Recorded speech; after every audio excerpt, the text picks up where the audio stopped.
नमस्कार। आप देख रहे हैं find story media. Find story media में आपका स्वागत है। शुरू करते हैं आज की स्टोरी। एक बार की बात है, गौतम बुद्ध अपने शिष्यों को जिंदगी से जुड़ी अच्छी बुरी चीजों का ज्ञान दे रहे थे। सभी शिष्य उनकी बातों को बहुत ध्यान से सुन रहे थे। उन सभी में एक शिष्य ऐसा था जिसे प्रश्न पूछने की बहुत आदत थी। वो उठकर गौतम बुद्ध के पास गया और उनसे बोला, आप हमें जिंदगी के बारे में जो कुछ सिखा रहे हैं उस सब का क्या फायदा, क्योंकि हम में से बहुत से बच्चों को ये भी नहीं पता कि हमारे जीवन का मूल्य क्या है और ये जीवन हमारे लिए कितना कीमती है। पहले आप हमें ये बताइए कि इस जीवन का मूल्य क्या है। अपने शिष्य की बात सुनकर गौतम बुद्ध अपने कक्ष में गए और एक चमकता हुआ पत्थर का टुकड़ा लेकर आए। वो टुकड़ा उन्होंने अपने शिष्य को दिया और बोले, मैं तुम्हें इस जीवन का मूल्य तब बताऊंगा जब तुम इस पत्थर का सही मूल्य पता लगाकर आओगे। साथ ही ये ध्यान रखना कि तुम्हें ये पत्थर का टुकड़ा किसी को बेचना नहीं है। गौतम बुद्ध की बात मानकर वो शिष्य बाजार की तरफ चला गया।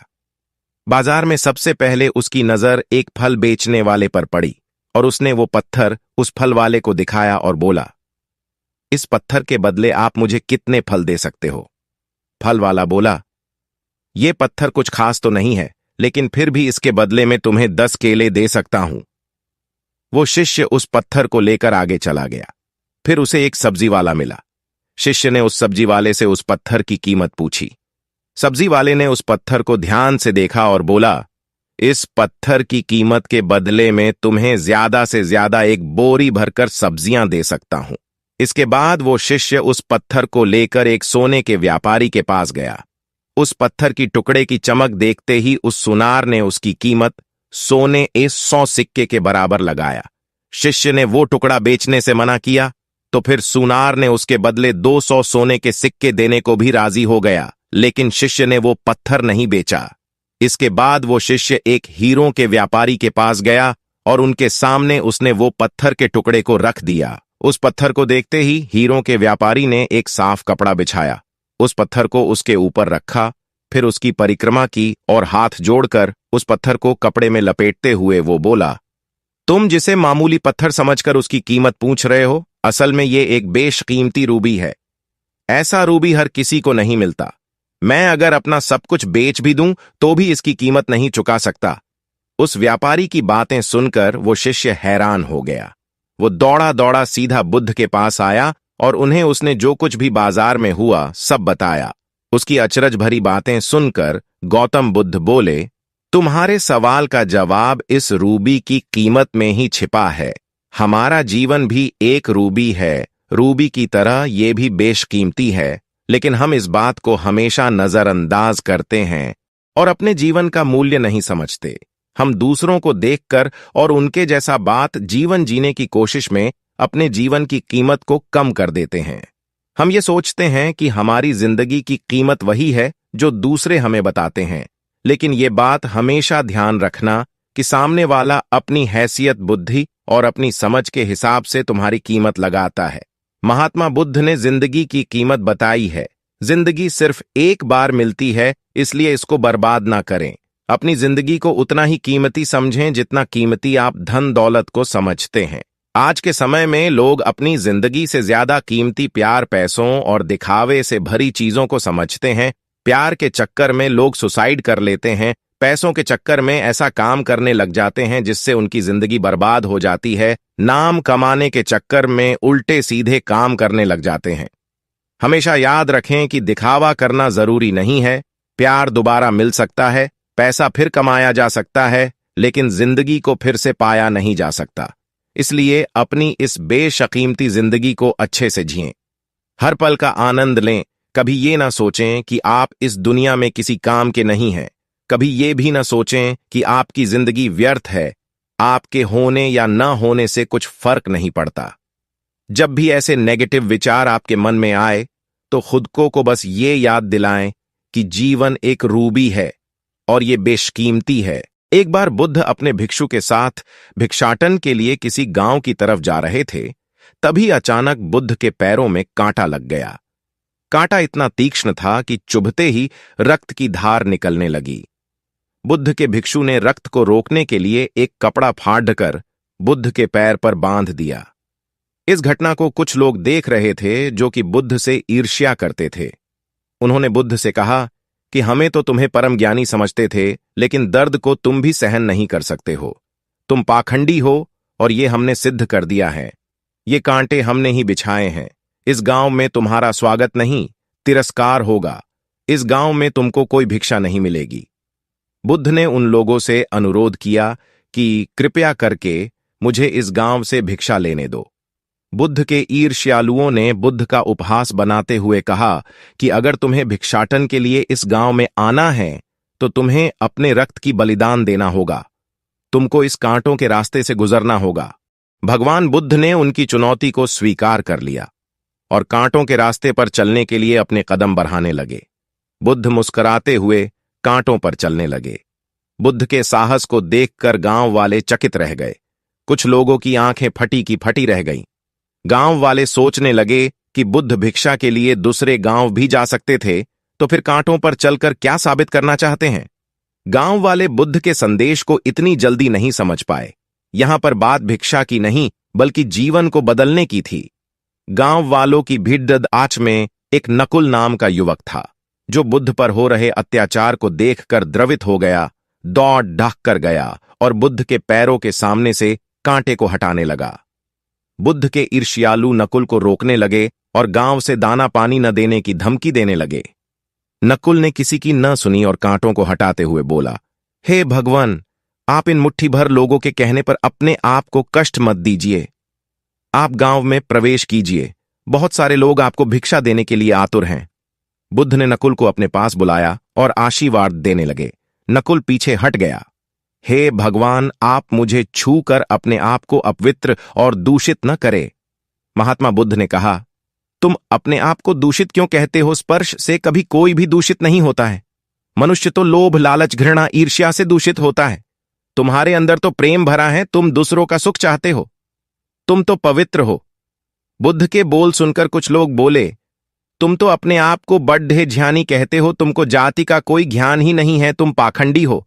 बुद्ध बड्ढे ही शांत स्वभाव से कहते हैं, मानव से मानव की मानवता छिन्ना पाखंडी की निशानी है। मुझे पाखंडी बोलकर यदि आपको संतोष मिलता है तो मेरे लिए दुख का कोई विषय नहीं है।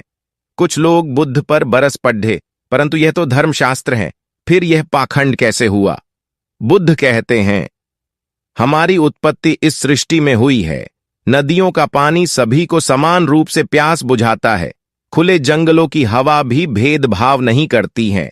खुला आसमान हमारे पिता के समान हमारी परवरिश करता है। सृष्टिकर्ता ने भी कोई भेदभाव नहीं किया है। फिर हम इंसान कौन होते हैं भेदभाव करने वाले? मानव मानव में भेद करके अपने संबंधों को बिगाड़ डालता है। बुद्ध के वचन के बाद कुछ लोग कहते हैं, अगर आप इतना ही कहते हैं तो नकुल को अपना भिक्षु क्यों नहीं बना लेते हैं? बुद्ध ने कहा कि अच्छा सुझाव है। अगर नकुल तुम चाहते हो तो तुम मेरा भिक्षु बन सकते हो। बुद्ध के आमंत्रण पर नकुल पहला नीच जाति का बौद्ध भिक्षु बनता है। गौतम बुद्ध अपने शिष्यों के साथ बैठे थे। उसी समय राजा अजातशत्रु वहां पहुंचे और बुद्ध से कहने लगे, हे बुद्ध, जब से मैं आपका शिष्य बना हर कोई मेरा शोषण कर रहा है।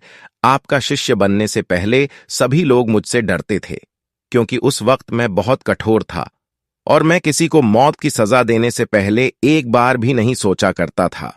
लेकिन आपका शिष्य बनने के बाद मेरा किसी को दंड देने का मन नहीं करता और ना ही मुझे गुस्सा आता है। मैं शांत हो गया हूं और सभी को दया भावना से देखता हूं।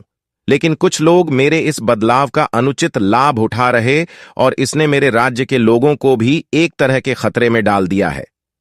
कृपया आप मुझे बताएं कि मुझे अब क्या करना चाहिए।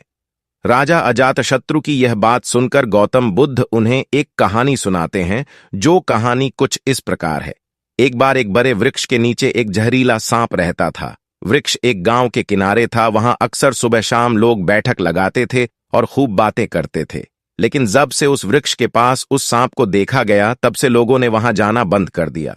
लेकिन कुछ लोग तो जानबूझकर वहां सांप को देखने आया करते और उसे छेड़ा करते। अब उस सांप को जब खतरा महसूस हुआ तो उसने खुद के बचाव के लिए लोगों पर हमला करना शुरू कर दिया। वह सांप अब अपने क्षेत्र में लोगों का आना भी बर्दाश्त नहीं करता था, जिससे गांव के कई लोगों की जान जाने लगी। इस तरह वृक्ष के आसपास जब भी कोई हलचल होती तो सांप वहां आ जाता और हमला कर देता। सांप की दहशत अब पूरे गांव में हो गई। अब लोगों ने बिल्कुल ही उस वृक्ष के पास जाना बंद कर दिया। एक दिन एक साधु उस गांव से गुजर रहे थे। तभी उस साधु की नजर उस विशाल से घने वृक्ष पर पड़ी, जिसके नीचे वो सांप रहा करता था। घने वृक्ष को देख साधु के मन में विचार आया कि चलो वृक्ष की इस ठंडी छांव के नीचे बैठकर कुछ देर ध्यान लगाते हैं। उसी वक्त गांव के कुछ लोग अपनी गाय लेकर घर की ओर जा रहे थे। तभी उन लोगों की नजर जब उस साधु पर पड़ी, जो कि उसी वृक्ष की ओर जा रहा था। तभी लोगों ने उस साधु को सांप के बारे सावधान करते हुए कहा कि आप उस वृक्ष के पास मत जाना। वहां एक जहरीला सांप रहता है जो जरा सी हलचल होने पर हमला कर देता है और अब तक कई लोगों को काट भी चुका है। लोगों की यह बातें सुनकर साधु मुस्कुराए और उस वृक्ष की तरफ चल पड़े। जगह को थोड़ा साफ करके जैसे ही साधु ध्यान करने के लिए बैठे, तभी सांप हलचल सुनकर साधु के सामने आ पहुंचता और फुफकारने लगा। फुफकार की आवाज सुन साधु की आंख खुलती है और वह सांप को देखने लगते हैं। वह सांप की आंखों में देखते हुए एक मंत्र बोलते हैं और मुंह से फूंक मारते हैं। तभी चमत्कारी रूप से वो सांप साधु से बात करने लगा। अब दोनों एक दूसरे की भाषा को समझ सकते थे। सांप साधु से कहता है, हे मनुष्य, तुम मुझसे नहीं डरते? क्या तुम नहीं जानते यह मेरा क्षेत्र है और यहां आने की किसी की हिम्मत नहीं है? साधु ने करुणा से कहा है, मित्र, इसमें डरने की क्या बात है? मैं किसी चीज से नहीं डरता, क्योंकि जब मैं जीने का लोभ ही नहीं रखता तो मृत्यु से क्या डर? सांप साधु की ये बातें सुनकर चौंक गया, क्योंकि सांप की इससे पहले ऐसे लोगों से मुलाकात हुई थी जो उसको मारना चाहते थे या उसके डर से भाग जाते थे, लेकिन वह ऐसे व्यक्ति से कभी नहीं मिला था जो उससे नहीं डरता। सांप साधु से इतना प्रभावित हुआ कि वह साधु के चरणों में लेट गया और बोला, हे प्रभु, आप बिल्कुल सही कह रहे हैं। आज तक मैंने जो कुछ भी किया है अपनी जान बचाने के लिए किया है। अपने क्रोध के चलते ना जाने कितने निर्दोषों की जान भी ले ली। इसके बाद साधु सांप को बहुत सी बातें समझाकर वहां से चला गया। साधु की बात से प्रभावित होकर सांप ने निश्चित किया कि आज से वह किसी को नहीं काटेगा। वह अपने क्रोधी स्वभाव को त्याग देता है, दूसरों को काटना बंद कर देता है। लेकिन इसका नतीजा उल्टा निकलता है। जब लोगों ने देखा कि सांप ने लोगों को तो काटना बंद कर दिया है, तो लोग उसका फायदा उठाने लगे। जो उससे दूर भागते थे वो उसके पास आने लगे और सांप को परेशान करने लगे। बच्चे उस पर पत्थर फेंककर मारने लगे, जिससे सांप आए दिन हमेशा परेशान और घायल रहता था। वह बहुत दुखी था, क्योंकि वह अपने जीवन का सबसे कठिन समय बिता रहा था। एक बार वह साधु फिर से उस गांव में आए। वह उसी वृक्ष के नीचे बैठ गए। तभी साधु की नजर जब दयनीय हालत में पड़े उस सांप पर पड़ी, तो साधु ने उस सांप से पूछा कि मित्र, तुम्हारी यह हालत कैसे हो गई? तुम इतने घायल और इतनी दयनीय स्थिति में कैसे आ गए? सांप ने कहा, जब से आपने मुझे अपने हिंसक स्वभाव को छोड़ने के लिए कहा, तब से मैंने प्रण किया कि अब मैं किसी पर हमला नहीं करूंगा। मैंने क्रोध करना छोड़ दिया और शांति को अपना लिया, जिसका नतीजा ये हुआ कि लोग मुझे परेशान करने लगे, दुर्व्यवहार करने लगे। कोई पत्थर से मरता है तो कोई डंडे से पीट कर चला जाता है।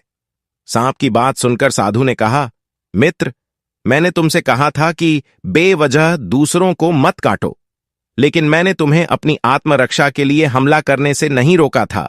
कहानी सुनाने के बाद बुद्ध ने राजा से कहा, हे राजन, तुमने भी मेरी बात को गलत तरीके से अपनाया। मैंने आपसे अपने कर्तव्य को छोड़ने के लिए नहीं कहा था, किंतु आप अपने कर्तव्य से भी विमुख हो गए। आप एक राजा हैं। आपको पूर्ण रूप से साधु की तरह व्यवहार करना आपको खतरे में डाल सकता है। तुम्हें सिर्फ अंदर से साधु की तरह रहना था और बाहर से राजा की तरह, ताकि जरूरत पड़ने पर खुद की प्रजा की और राज्य की रक्षा कर सको। ऐसे ही जंगल में होता है, जो सबसे सीधा वृक्ष होता है उसको सबसे पहले काटा जाता है। और यही कानून दुनिया के लोगों पर भी लागू होता है। अच्छे भोले लोगों का खूब फायदा उठाया जाता है। अच्छे लोगों को जिंदगी में अनेक दुखों का सामना करना पड़ता है, इसलिए कभी किसी को अपना फायदा मत उठाने दो। लोगों को उनकी मर्यादा में रखने के लिए खुद को परिस्थिति के अनुसार बदलना सीख जाइए। अन्यथा आपका हाल भी उस राजा और सांप की तरह हो जाएगा।